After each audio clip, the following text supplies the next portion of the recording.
Welcome. Thank you all so much for coming. My name is Chad Wellman, and I am a faculty member in the college and co-director with Sarah Betzer of the College Fellows Program, and we just wanted to welcome you to this opening convocation in this first semester of the new curriculum. Thank you so much for coming. So we're joined tonight by your faculty, right? The faculty teaching in the Engagements curriculum. You may recognize many of these people. It's not an overstatement to say we've been anticipating your arrival for a year. And during that time, right, we were working together to design the new Engagements curriculum that you're now soaking in. And so here you all are at last. A fantastic slice of the class of 2021 in all of your glory. It's really great to see you. So the events of the past weeks have not diminished our excitement about welcoming you to grounds and into our classes, but they have certainly sharpened our sense of purpose, our sense of what's at stake in the work of the university and its relationship to democracy and equality. The world is watching Charlottesville. We have work to do together. We're glad you're here. Welcome.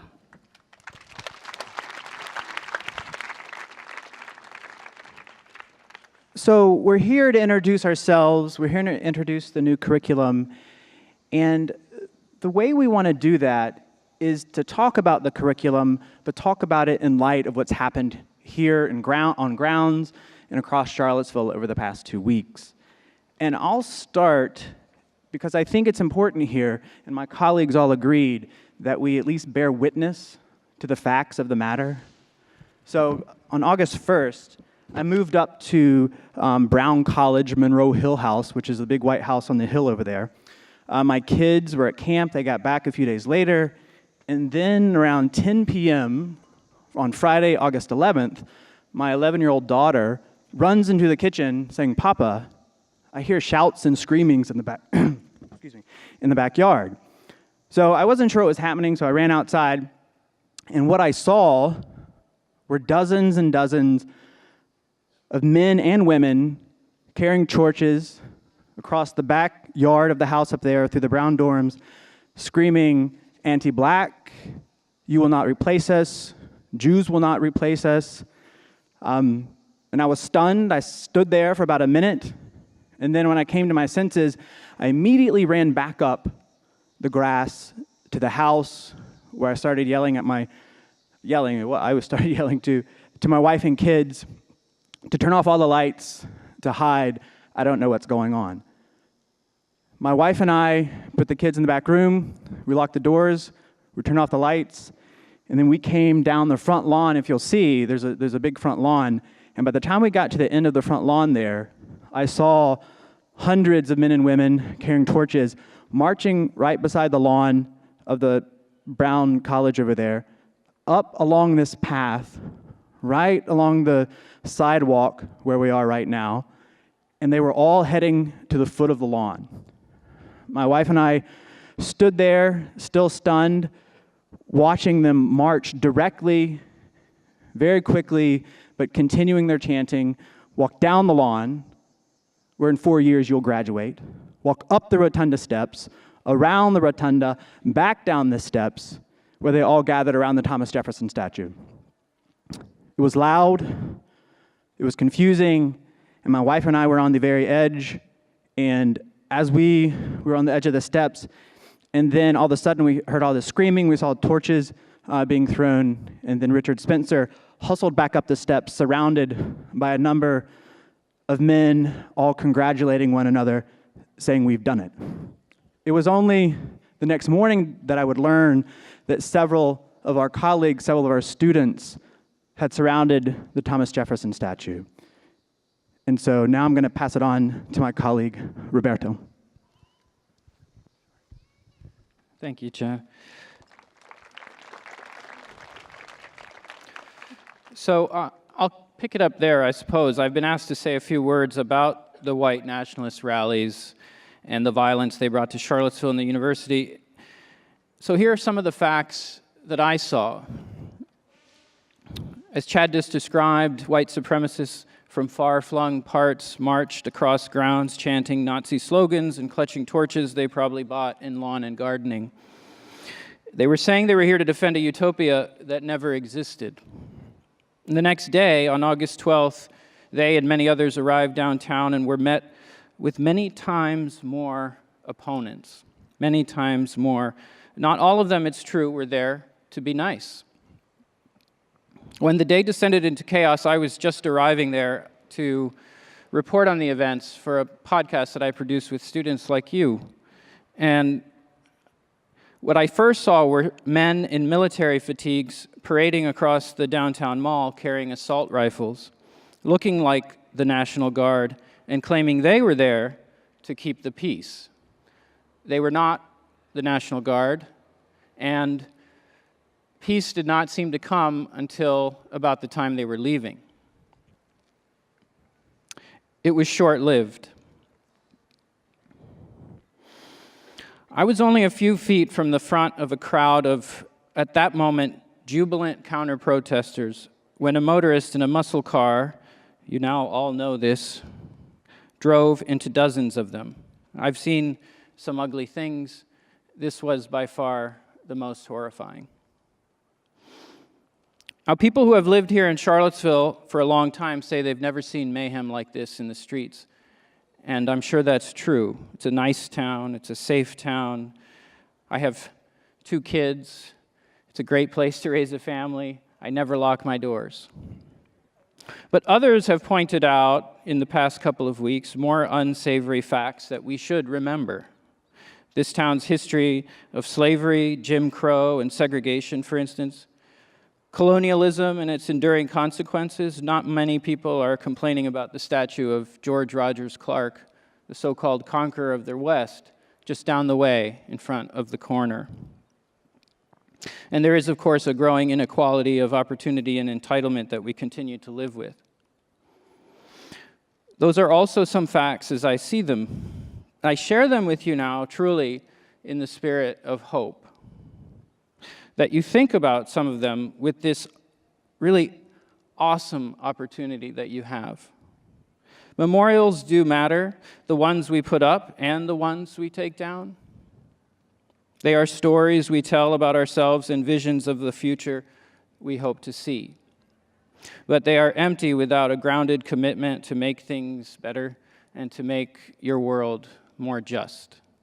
So I hope with what you learn while you're here in the engagements and all the rest of your courses, you're able to contribute to that future.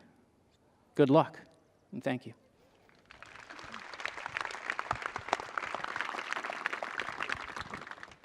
And in the spirit of that hopefulness, on Wednesday, a week ago, the 16th of August, many, many thousands of people, faculty, staff, students, community members from Charlottesville and beyond,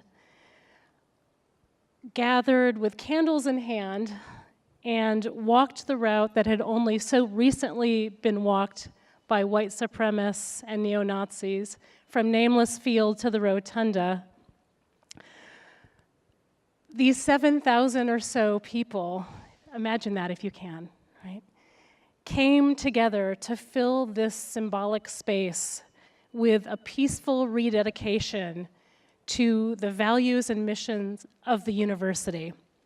And they did so before you arrived, with a sense, I think, that it felt very important to begin anew. So even though you weren't here, many of you weren't here, you were very much, right, the class of 2021 was a primary audience for this incredible collective action.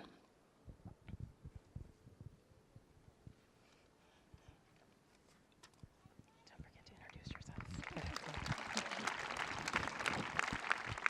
Good afternoon. Thank you so much for coming. My name is Lisa Woolfork, and I am teaching in the Engaging Difference engagement, as well as co-teaching in an engaging difference and engaging aesthetics engagement.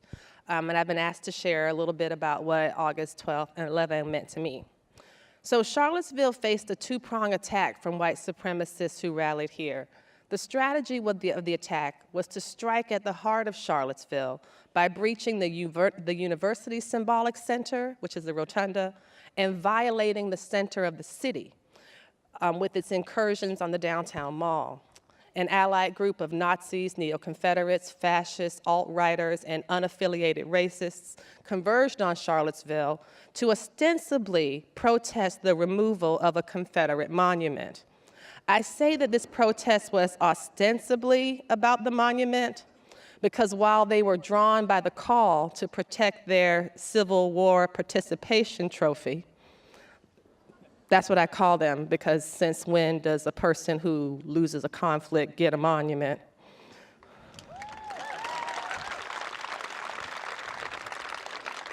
They sought to protect more than bronze and stone. They came to defend white supremacy, embodied by these monuments. They came to say that you will not replace us, Jews will not replace us, demonstrating that to those who have long held privilege, equity can look a lot like injustice. They came to terrorize, to cause mayhem, to destabilize, to disrupt. Local groups like Showing Up for Racial Justice, the Charlottesville Clergy Collective, Solidarity Seville, and the newly formed Charlottesville Black Lives Matter, with which I organized, warned City Council for months that the August rally would be more volatile and more consequential than any of the other white supremacist events we've seen this summer. Now, a note, for those of you all who don't live here, Charlottesville has had a white supremacist event every month since May. That means that the recent events are a culmination of 4 consecutive months of ever-escalating racial and racist intimidation. So with friends and colleagues, I have been advocating for the removal of Confederate monuments or Civil War participation trophies. That's so much better. I gotta remember to call them that. You all should call them that too. Free lesson, even if you're not in my class. When we learned that white supremacists were drawn to them like moths to a flame, we did what we could to stand against them. Yes, I'm a UVA professor, but I'm also a 17-year resident of Charlottesville whose youngest son was born here. He's actually in the audience right now. Hi, Ryan. Make sure he gets in line first for a popsicle. I promised him there'd be ice cream. The fighting ground of Emancipation Park is home to the Festival of Cultures. It's home to Charlottesville Pride. It's right across the street from the youth kitchen where my son learned to cook as a 5th grader. It's diagonally across from the barber shop where my oldest son gets his hair cut. Though some in the Charlottesville community, including the mayor, who I might add is milking this for every political advantage he can get. The mayor told us to ignore it, ignore the Klan, ignore the white supremacists, ignore the Nazis, as if they're a group of naughty toddlers and not terrorists. So on August 12th, I stood shoulder to shoulder with friends and neighbors, my husband. I stood with software engineers, with Shakespeare professors, with preschool teachers, stay-at-home moms. We came to stand against hate. This is what community defense looks like. You stand up, you say no, not here, not in my town. This violent tide of hatred should not go unchecked. So when the terrorist act took place, I was about 100 feet away, preparing to turn the corner to walk onto 4th Street. I can't share right now all the details of that event, but it was one of the most chaotic and horrific things I had ever seen. And I have friends who will never unsee what they saw that day. So what it means to me, what August 11th and 12th meant to me, was an incredibly rending time, heart-rending time, incredibly busy with, I had media requests, I guess, because I teach African-American literature, African-American studies. I've been involved with organizing, and people wanted to talk to me. And I think I've talked to a reporter every single day since the Thursday before the Friday of the torch rally, including today, like every single day, so it's exhausting. But I also think it's important to continue to do the work and to kind of promote the idea that white supremacists did not come here to debate with us like we normally debate ideas. They did not come for discourse. Those students and staff who were attacked at the rotunda were not attacked by the idea of white supremacy. They were attacked by white supremacists. And that's an important distinction. When I started class, I'm going to talk about my first class, my 8 a.m. class. I see some of y'all here. Woohoo, hello.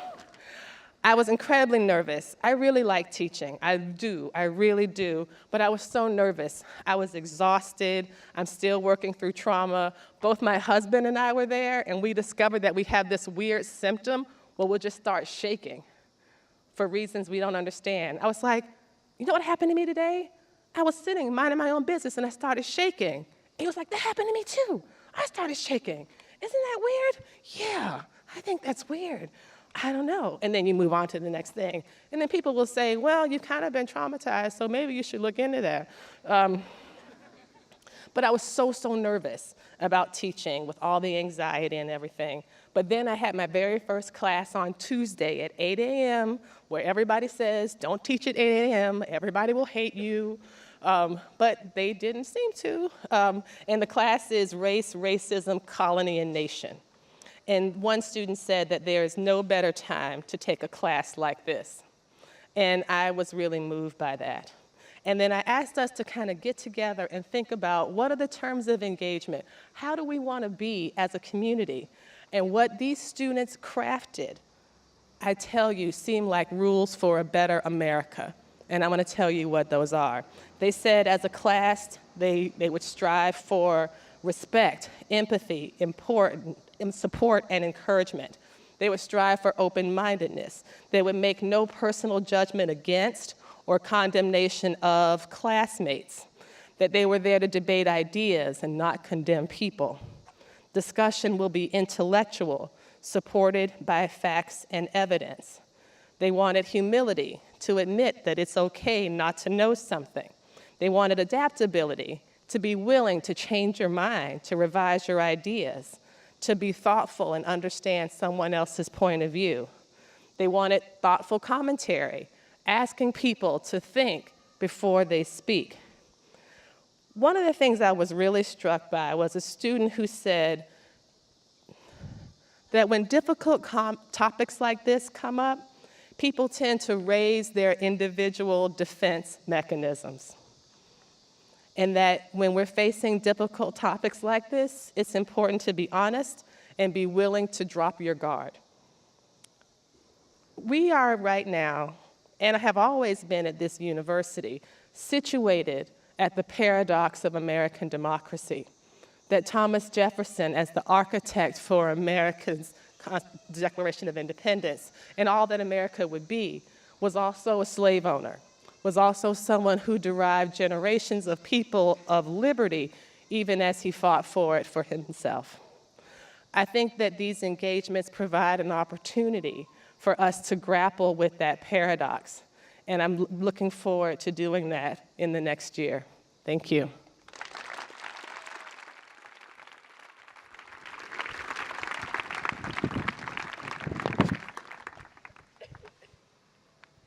How are you? I'm Robert Faton. I teach in the Department of Politics, but beginning in the spring, I will be teaching in Engaging Differences, and I will teach a course on inequalities. I have a few notes to read. They may not be easy to listen to. Okay. There is a, can you hear? Okay. The invasion of our community by neo-Nazis and white supremacists armed with guns and blazing torches has left me with a very mixed sense of anger, outrage, bewilderment, and sadness. This sadness was compounded by the devastating loss of Heather Heyer, who was killed when a Nazi terrorist drove his car into a crowd of protesters. Heather was a brave and forthright individual who, as I learned at her memorial service last Wednesday, was not afraid of uncomfortable conversations and of calling people out on their prejudices. Heather exemplified human decency. She simply told us that we should not put up with ugliness and injustice. We should celebrate her simple and brave form of resistance. In fact, Heather was not alone. A multiplicity of organizations, clergy of all denominations, and individuals of different ideologies and faiths confronted the Ku Klux Klan and neo-Nazis with fierce determination. I found this anti-supremacist, anti-fascist movement empowering. It embodied human decency, and it compelled the racist to retreat. And yet, the question remains, what else can we do as faculty and students in the aftermath of both Heather Heyer's tragic death and the chilling and frightening presence of white supremacists and neo-Nazis in our midst? While I appreciated last Wednesday's candlelight march, it seems to me that we need to do much more than walking down the lawn to take back our university. In my view, the point is not so much to reclaim our university, but to change it. Let me explain. In my view, change must begin by acknowledging the university's complicity in the creation and preservation of white supremacy. For starters, and we've heard that already, Thomas Jefferson's academic village was built by slave labor. As a native of Haiti, I'm all too familiar with the views of UVA's slave-owning founder. Many students are not aware that Haiti was the world's first independent black republic, the result of a slave revolution against French colonialism. Thomas Jefferson feared that the example of the Haitian Revolution might embolden slaves in the United States to rise up. As president, he refused to recognize Haiti, making it an outcast, a position it has struggled to overcome. It is not just Jefferson's slave-holding past with which we must contend. At the turn of the 20th century, Dr. Paul Barringer, who served as chairman of the faculty, the last to hold that office before the university started having presidents, promoted eugenics, a racist pseudoscience. In 1921, UVA President E.A. Alderman welcomed and thanked the KKK for a large donation. We thus need to acknowledge the role of racist donors in the growth of our university. We also need to remember that African Americans and women were not even admitted to the college until the late 1960s and early 1970s. It is only when we know this history that we can understand how the torch-bearing white supremacists who invaded the lawn on August 11 saw themselves as reclaiming the university. In other words, if we do not forcefully confront and condemn this racist legacy, we cannot truly claim the university as a place that is welcoming to all.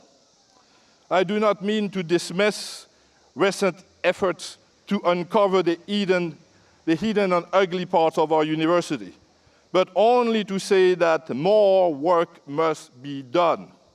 Our current moment provides an excellent opportunity to raise awareness and create a genuine community. We need a university that is not only culturally and ethnically diverse, but also economically inclusive. For whether we like to admit it or not, most of us here at UVA are privileged. We need to reflect on how, as an institution and as individuals, we treat and reward those who are neither faculty nor students.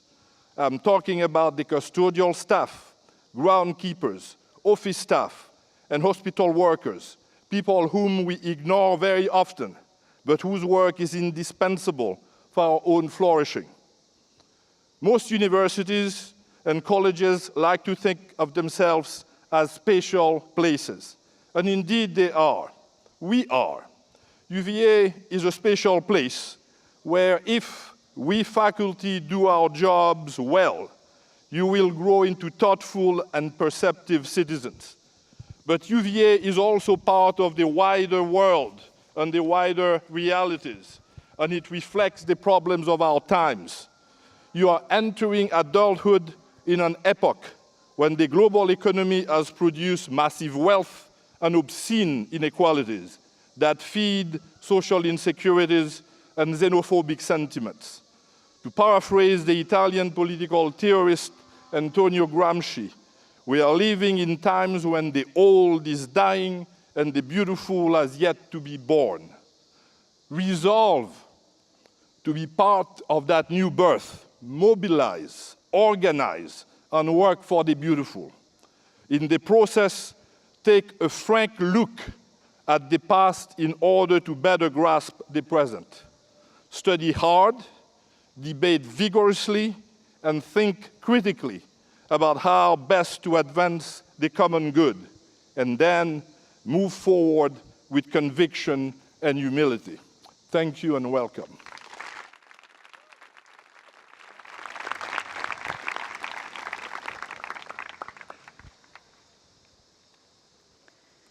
My colleagues are hard to follow. I'm Grace Elizabeth Hale. I'll be teaching in January in the Aesthetics Engagement category. I would normally introduce myself to a group of you with my academic accomplishments, but this year is different, and this year is personal.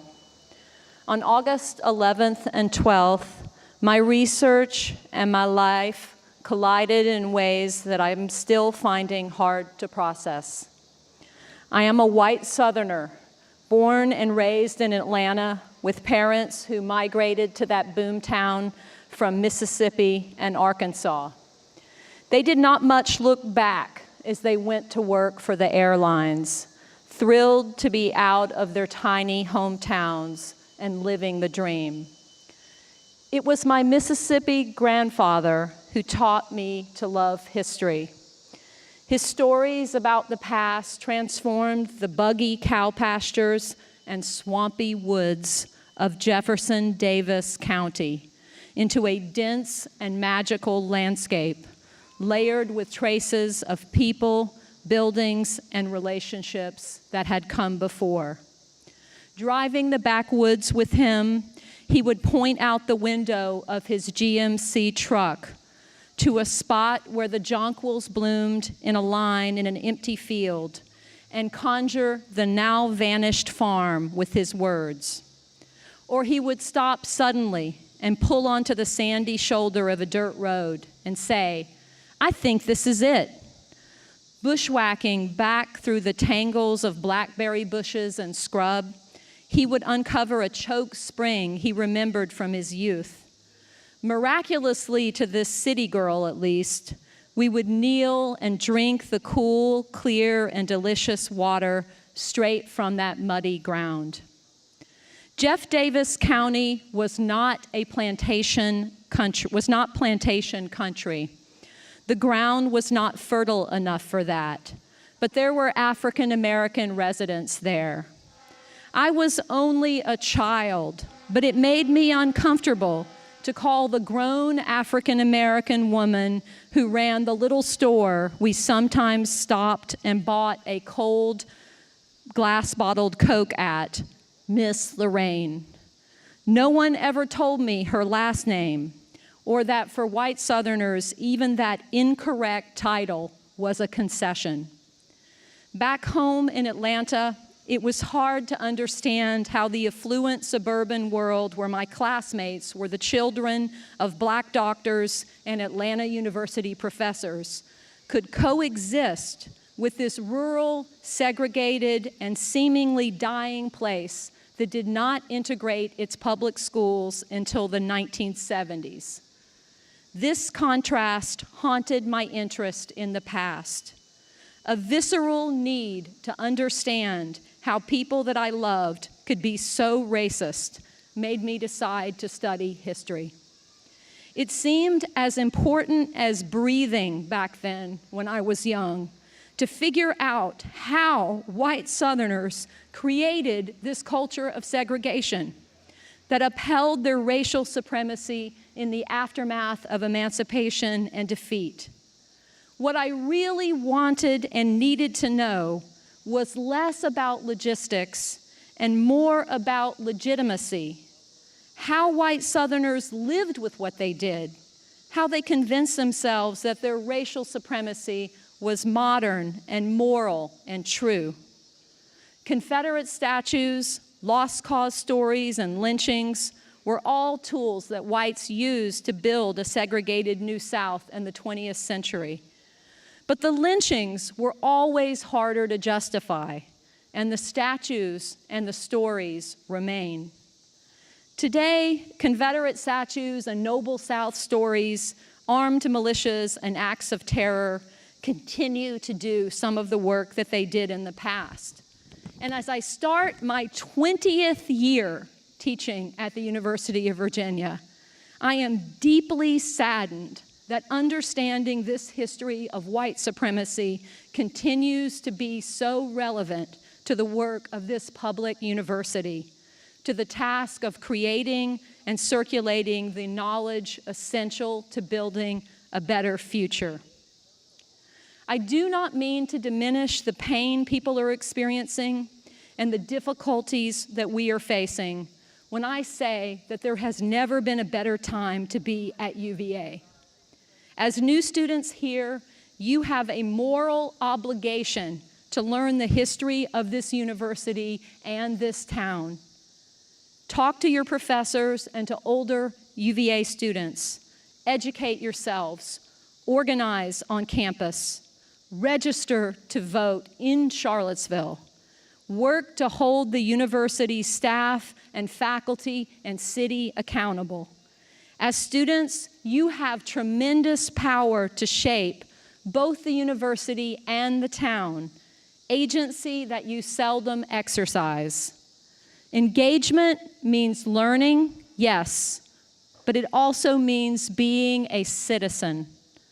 As you start your 4 years here, I challenge you to show the world that UVA and Charlottesville are places where we don't just lamely move on, but face honestly and without excuses the past so that we can see where we actually are. Only then can we finally get out of this history. Thank you.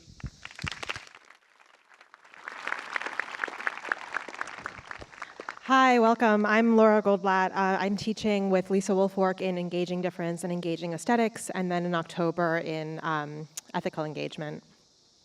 So one of my colleagues this past year told me that in physics, when two things are pulled apart, that represents potential, so interdisciplinarity.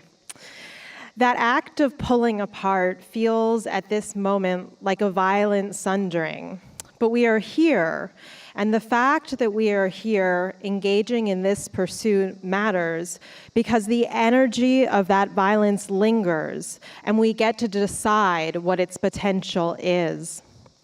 You are now aware that this campus is in crisis, but you might not be aware that the concept of the university itself as an enlightenment project is also in crisis.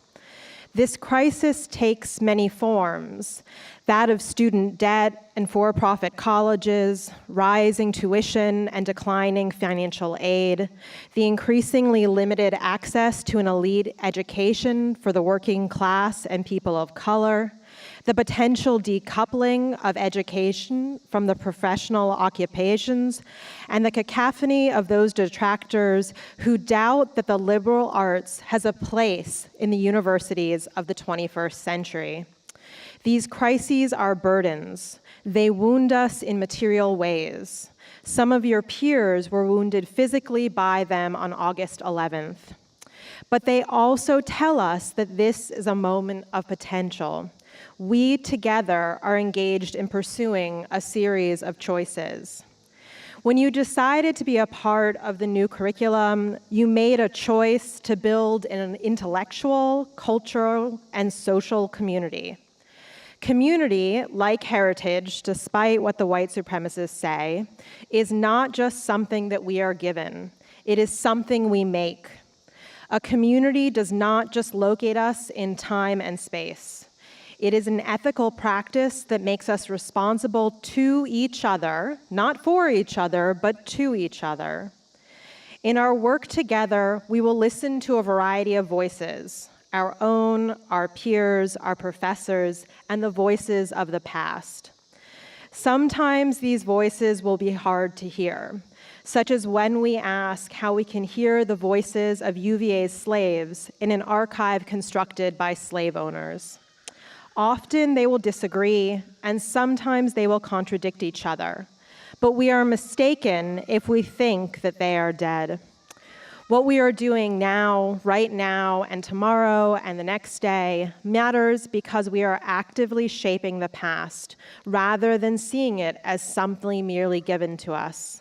In becoming better thinkers together and having difficult but exciting and important conversations, in bending to subjects that squirm away from us, we are choosing an intellectual and social heritage that insists that disagreement and difference are the heart of the intellectual enterprise, that no one is an island, that the pursuit of worthless knowledge is worthwhile, and that this is also potential. Welcome, thank you.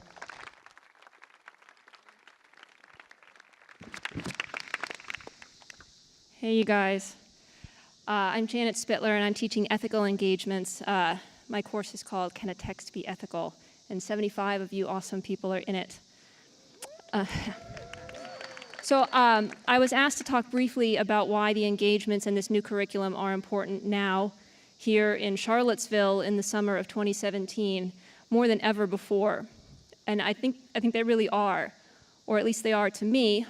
And I want to give you some examples for each of the 4 engagements: aesthetics, empirical engagement, difference, and ethical engagement.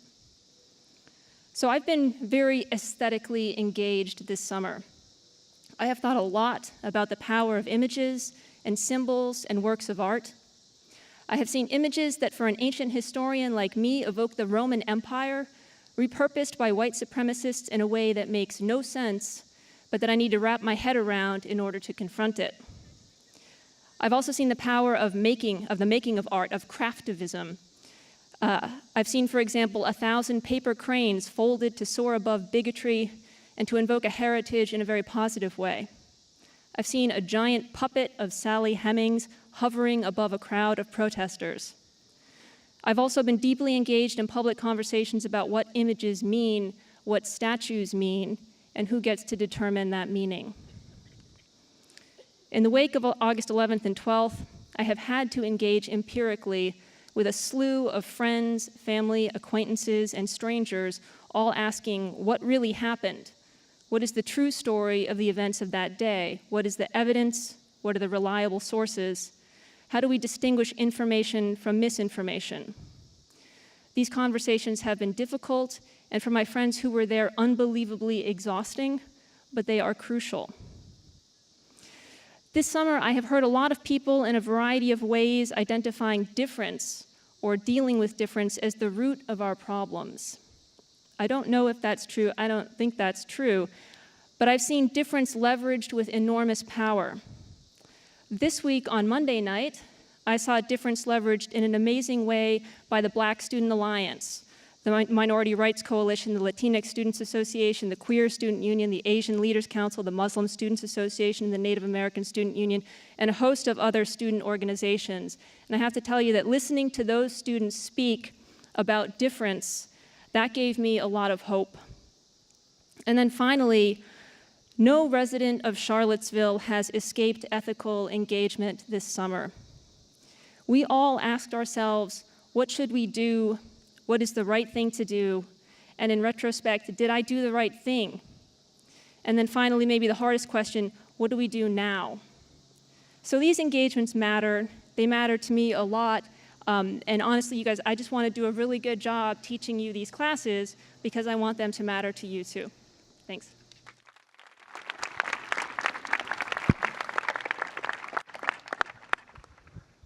Hi, I'm Chuck Matthews. I'll be teaching in the ethical engagements in the spring. And above all, because I worry the ice cream is melting, I want to be brief. For all the hate and all the violence and all the bloodshed in Charlottesville this summer, not just in August, ours has been at least as much a war about ideas. Make no mistake, the racists and fascists who came to Charlottesville 13 days ago, who attacked people who are now your classmates and your teachers, your deans, your neighbors, and your fellow citizens, they did not come here out of some kind of economic desperation. Theirs was not a cry for help, nor is theirs a political campaign. They do not want your sympathy or your understanding or your vote. They knew what they were doing. Theirs is not a cry for help, nor is theirs in any way an attempt at convincing you. We should take them at their word. These people mean to win. They have a set of ideas they mean to propagate. They went to college, many of them. Some of their leaders actually went to college here. On these grounds, they believe that complexity is a lie, that ambiguity is confusion, that plurality is weakness, and they view with contempt the fundamental virtues that we want and we want you to embody. They are ready, quite literally, to fight for their beliefs. You will have to learn to argue for yours.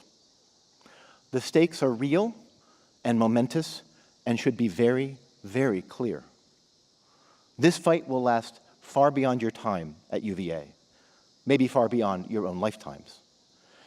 But it begins in a new way, here and now. In the engagements, you have to learn what it is to articulate and defend not just ideas, but a whole approach to inhabiting ideas, one that assumes that who we are is more complicated than how we first appear, that our identities are multiple and our commitments manifold, that our hopes aspire for the universal while we remain rooted in the local, that our awe and our loves transcend our locations, but remain always anchored in particular places and even traditions, and that others are not to be feared or ignored, but sought out and engaged. To do this, to do all of this, you must learn habits of inquiry and evaluation, critique and respect. You must expand your capacity to scrutinize and to wonder and to listen and to speak out. Those qualities characterize the kind of person that the engagements intend to help you become. That is why our common work is more important today than ever before. And that is why we all look forward to undertaking it with you.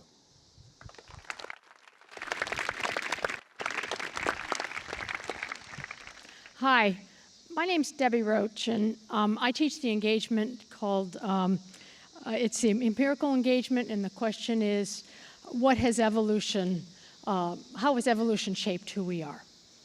And yeah, I see some of my students actually cheering now. This is really good. I've been told I just have 2 minutes, and what I'm doing is I'm starting off the group of us who are going to talk a little bit about how our engagements are addressing some of these issues. And to do that, I want you to all think for a second. I want you to think about your family and to think about going back, you know, to your grandparents, and maybe some of you even knew your great-grandparents. And I want you to take this family that you're thinking about back. I know it's hard, but go back about 100,000 years, okay? Yeah, we can't get the names, but you go back about 100,000 years. all of us have relatives who were in Africa at that time, okay? All of us can trace our ancestral lineages back to Africa. And not only that, we can all trace that family to have black skin at that time. And it wasn't until humans who were isolated in Africa, who arose in Africa and actually were isolated there, then people started to leave. And some migrated north, and some went off to Europe, and others migrated over to the east and then eventually down into the Americas. And it wasn't until many thousands of years later when some of our ancestors were in these new environments that our skin color started to change. Our hair texture and color started to change. And so, in fact, we have an incredible common lineage that we can all trace each other to. And not only that, but that common lineage tells us that, in fact, there's no such thing as race. There's no biological concept of race. Our color, the color of our skin, the texture of our hair, that sort of thing, is all can all be traced to where our ancestors migrated after they left Africa. And that was because in some places it was better to have lighter skin when you were farther north and that sort of thing. And so, in fact, if there's, number one, there's no such thing as race. And the other thing is because we were all a very isolated species in Africa, it turns out that we are all 99.5% genetically similar to any other human being in the world. We are all very similar to each other. And in fact, we're so much more similar to each other than we are different. And these are the sorts of things that my engagement will be looking at, trying to understand what it was that changed skin color, for example. And then I'd like to say to you, to those of you who won't be taking my engagement, I'd like to say, wait a second. You know, if we know that there's no such thing as race, then can't we take that away and sort of ask the question, why can't we tackle the more difficult question of racism? And shouldn't this influence our attitudes toward that? So I'll leave you with that thought.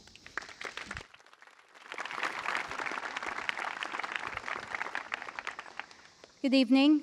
My name is Hanadi As-Samman, and I'll be teaching a course in the engagement category called The Aesthetics of Trauma. And even though the title of my course sounds like it was made for our events this past 2 weeks, but when I was thinking of this course and advising it, I wasn't really thinking of our particular trauma in Charlottesville. Rather, I was thinking of more global events and traumas that were revisited upon the Arab population during the Arab Spring and before and after. You see, I come from Syria, and this is a place that has its share of traumas for the last 7 years. This is a place where protesters who came out asking for justice and political equality were faced with bombing and with killing, and had to pay the price with their lives, not unlike Heather. And so when we look at the ways that these people have looked at the trauma and dealt with it in terms of art, in terms of movies, and in terms of engagements and songs, we see how, for example, we can look at beauty and come up with beauty out of at most grotesque events. We see how a statue that can be made out of a barrel bomb that killed many people, and a statue that can both create the paradox of beauty and reminds us still of the violence and pain. We can also see how a picture of a drowned Syrian boy in Turkey, on Turkish shores, can remind us of our need to act. We also can remember that these global events became the trauma became personal to us here 2 weeks ago, and how also we have to deal with our own trauma and revisit it with the need to face our fears, with the need to face our prejudices, and with the desire to learn from our past and the past of other groups like us who have gone through this and with their experiences. So in our course, hopefully in my course, we will try to learn from different ways that people have faced these traumas, from the Holocaust, from the MAFA, from the Middle Passage, and also from the arts and rules of the Arab Spring. So I look forward to have you in my class and to explore this with you. Thank you.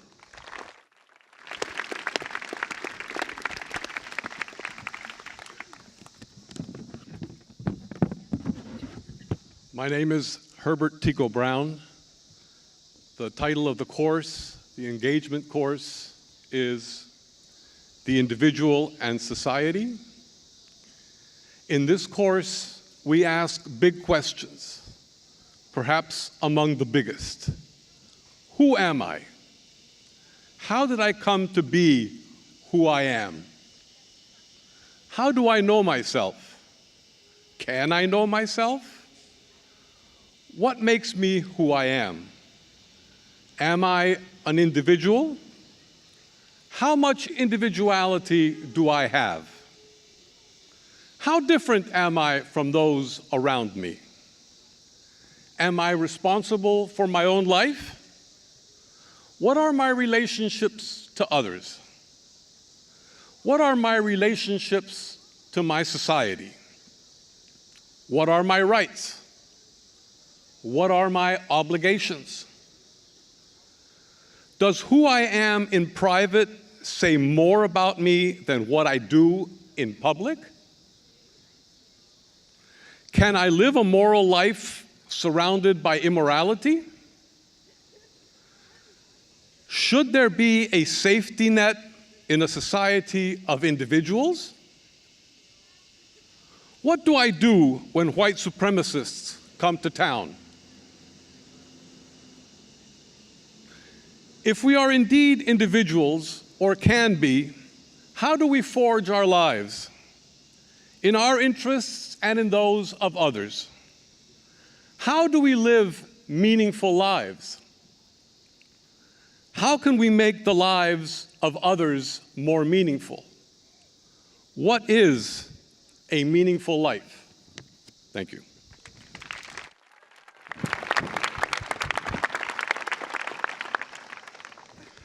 My name is Bruce Holsinger. I'll be teaching a course in aesthetic engagement called Art Inside Out. I'm co-teaching with my wonderful colleague, Sarah Betzer. Thank you all, those of you who are in that class. It's already been a wonderful couple of days. So I want to begin and end this evening with the words of poet and essayist Claudia Rankine from her book Citizen, an American Lyric, a meditation on personal encounter, racial violence, and aggression in 21st century life.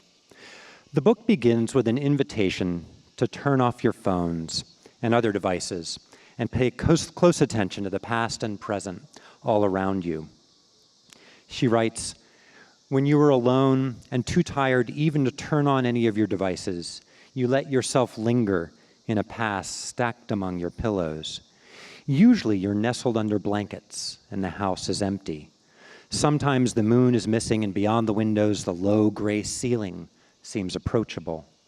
Its dark light dims in degrees depending on the density of clouds, and you fall back into that which gets reconstructed as metaphor." So I've been asked to speak tonight about a collective democratic project we'll all be engaged with over the course of this academic year. It's a project that speaks to what my colleague Grace Hale referred to as the moral obligation to learn the history of this university, also what my colleague Lisa Woolfork referred to as the great and disturbing paradox of democracy as embodied in this university, and certainly in the life of its founder. Our project, which you'll be hearing a lot about in the coming weeks, will consist of a year-long effort by all 600 first-year students in our new curriculum to engage critically with a founding document of university history.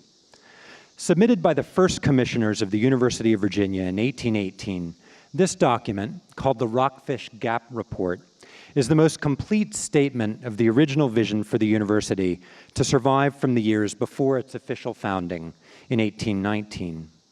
The report, which was actually written in a tavern about 20 miles from here, where we are right now, gives us a brief but remarkably detailed conspectus of UVA near the moment of its founding. The branches of learning to be taught in this new university, the architecture and geography of the school, including the pavilions and the library and the rotunda, the nature and qualifications of the faculty and the student body, and also, from its opening sentences, the founding exclusions of race and gender that are as formative to this university's history and being as the very fabric of its celebrated structures and dwellings, many of them, as you've already heard from my colleague Robert Faton, built with the labor of slaves. Rockfish Gap is the most complete early vision of UVA we have, and we can learn a lot about the history of this institution and its students over the last 2 centuries, and also about the history of the liberal arts as an enterprise by attending carefully to the report's words and assumptions and biases, both implicit and explicit. As we approach the 200th anniversary of this university, of the University of Virginia, this project may help us engage our place, ourselves, each other, with a clearer sense of what brings us here and what forces shape our differences and commonalities. The Rockfish Gap Report is a document of civilization then, the civilization of the modern university, but it's also a document of barbarism, indeed a document of white supremacy, as you'll learn on its face, as you'll inevitably understand when you read it. I think you'll discover that it's impossible to treat the Rockfish Gap Report as an indelible monument to a university tradition we should somehow be asked to share, preserve, defend. To the contrary, our online project will consist of the original words of UVA's first founders, filtered through the moral and historical lenses of our own, of your responses over the academic year to its content, its message, its vision, its limitations. Together, and with the guidance of your hardworking TAs, many of them here tonight, and with the assistance of a cluster of accompanying documents to contextualize it, we'll read this document, annotate it in its margins and between its lines. We'll respond to one another's comments as the project unfolds until this crusty old document sighs from the past in Claudia Rankine's terms. A whisper I hope we can encounter with an openness and a critical ear for the contingencies and horrors of both the history it embodies and the lessons it holds for our own moment. Because, as Rankine reminds us, the world is wrong. You can't put the past behind you. It's buried in you. It's turned your flesh into its own cupboard. Not everything remembered is useful, but it all comes from the world to be stored in you. Who did what to whom on which day? Who said that? She said what? What did he just do? Did she really just say that? He said what? What did she do? Did I hear what I think I heard? Did that just come out of my mouth, his mouth, your mouth? Do you remember when you sighed? Okay, thank you.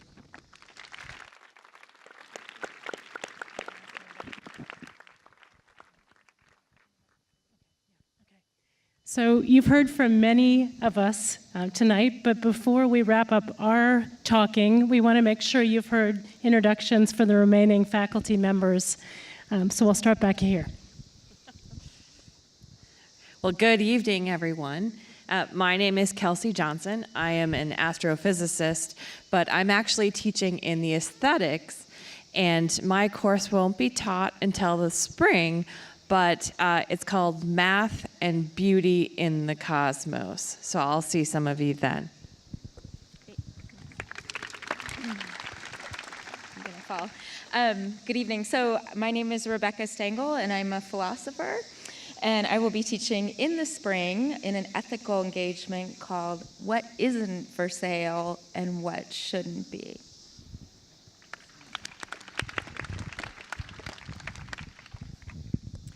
Hi, everyone. My name is Claire Cronmiller, and I'm a biologist. I will see many of you in the spring when I'll be teaching an empirical engagement entitled, If Genetics is the Solution, What is the Problem?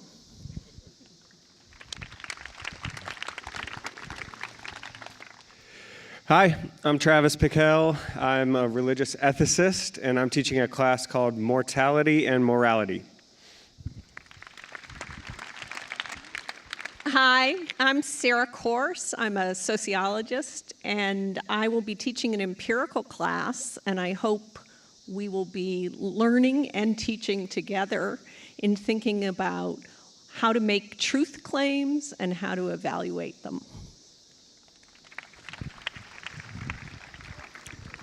Hi, I'm Siva Vaidyanathan, and I'm this semester and next semester co-teaching a course with Chad Wellman called Knowledge You Can Trust, and it covers both the ethical and the empirical engagements. My name is Ahmed Ar-Rahim, and I'm a professor of Islamic Studies in the Department of Religious Studies, and I'm teaching an engagement on difference titled Debating Islams in the Plural.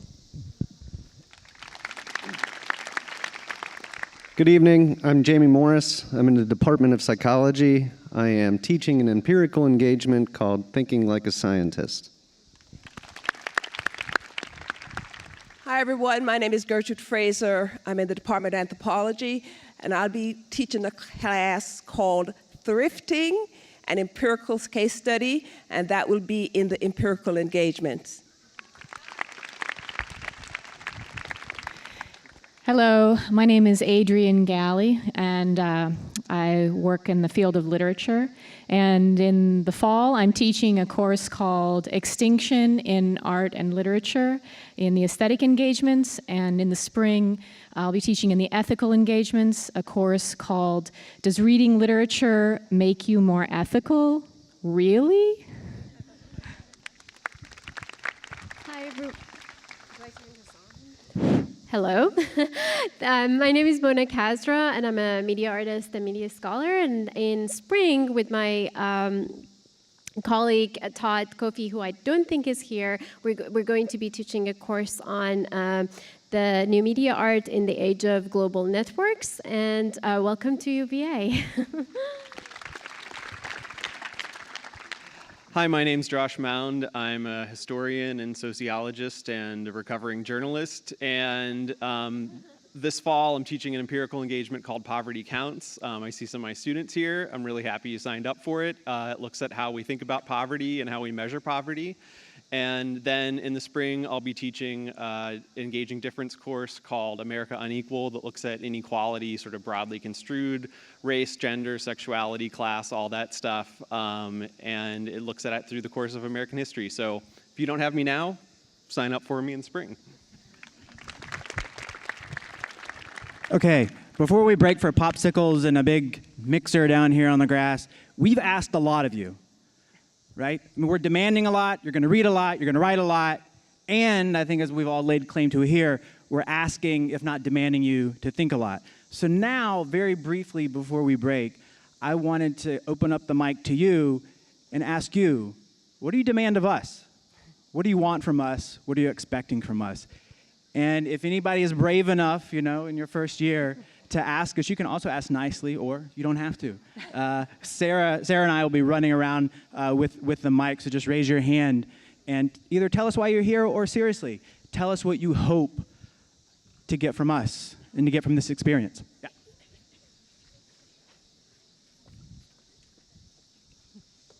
Introduce yourself too, if you could. Hi, I'm Ariana. I was just wondering if you guys could send out like a reading list for all of your classes.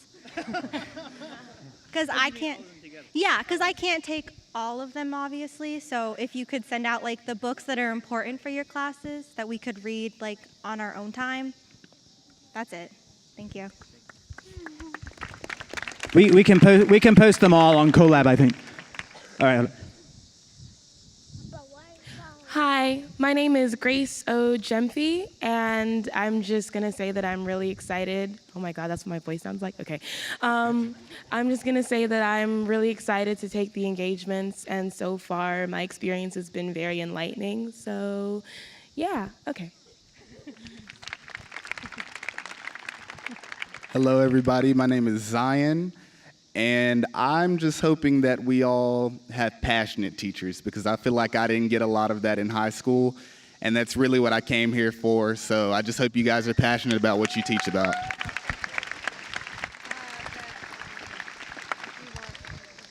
Hi, I'm EJ. I was wondering if we could get the discussion topics so that when we show up to our discussions, we know what to bring from our classes.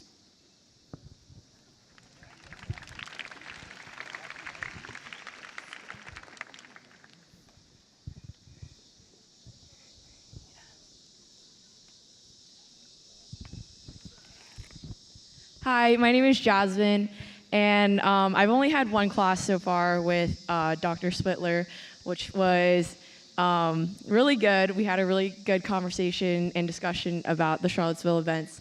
But even though I've only had one class, I was wondering if looking forward into next year, it would be possible to extend the engagement program for second year, because there are a lot of classes I would like to take but won't be able to because of the restriction of one class per engagement.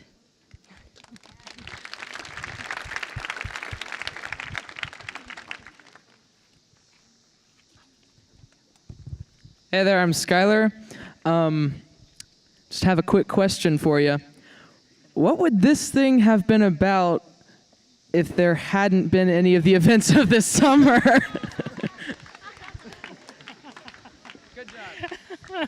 It's a great question. No, we scrapped the original plan, which was a much more innocuous introduction of faculty and classes. Yeah.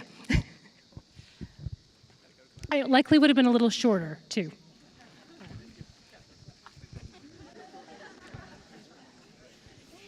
Hello, my name is Taimaz Tumaj.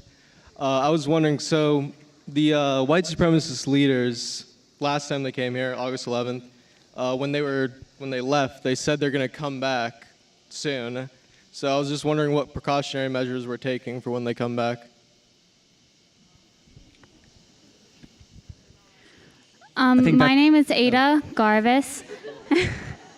Yeah, she's gonna fill you in I'm on what sorry. we're doing. No, go ahead. Well, we can discuss that. I think the president It's is confusing communicating with the that. microphones. But I think this is an important question. The president is addressing that, and that is, please come talk to us if you haven't gotten the communications, and we'll be happy to discuss that. But we'll also discuss that in our classes. But thank you. Sorry, go ahead. I'm sorry. My name's Ada, and I was wondering, somebody has already touched base on this as well, but Thomas Jefferson never believed in a limitation of education, and I feel like this is the direction that the world should be going in with education, so why should we be limited to just 1 year of these amazing classes? So wait, I only promised you 10 popsicles if you said that, right?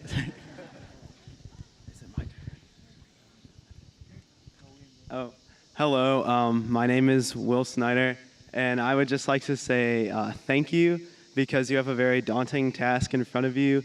You're taking a bunch of 18-year-old students who are from mixed backgrounds, mixed ethnicities, mixed life experiences, and all of our realities have pretty much stayed the same for 18 years. It's all that we know, and you're trying to open us up to something that we've never experienced, which I'm sure is a daunting task for you.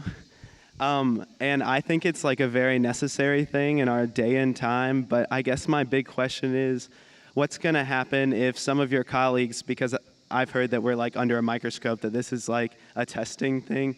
What's going to happen if some of your colleagues at the university or at neighboring universities who are looking in on us don't quite agree with what we're doing?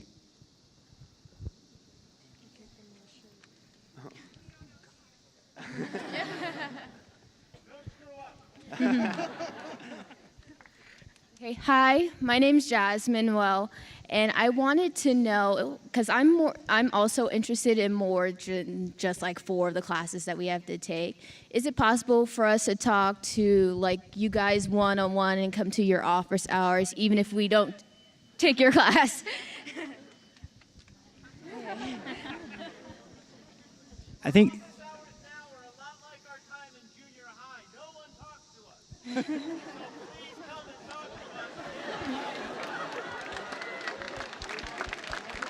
Yeah, I think I speak for all of my colleagues that we would welcome every single one of you. All right, so maybe, and that's another idea. We'll post all of our syllabi, we'll post maybe all of our office hours, and maybe, Sarah, one more question from your side, and then let's break and come talk to us down on the grass over popsicles. Okay, you're going to finish it up. Whoa, that is loud. I just have a general question. After listening to the discussion about and having the professors tell us the way they perceived the weekend events of Charlottesville, during the end of it, I was just thinking, it seems so easy to tell the students, you know, students who are open-minded and at UVA, that that the events that happened in Charlottesville were full of hate and violence and were crazy acts that should never happen again. But I feel like it's so easy to preach to the choir, like people who agree with your viewpoints, where I still feel almost a sense of fear to be at UVA. That's a little crazy to say, but I mean, I do.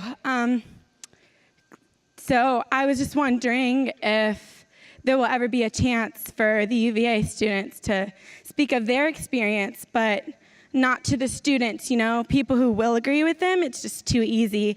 I was wondering if there's going to be a chance for us to speak to Charlottesville, you know, the people who we need to communicate with, the people who like will give us a thing back. So, yeah, I'm shaking.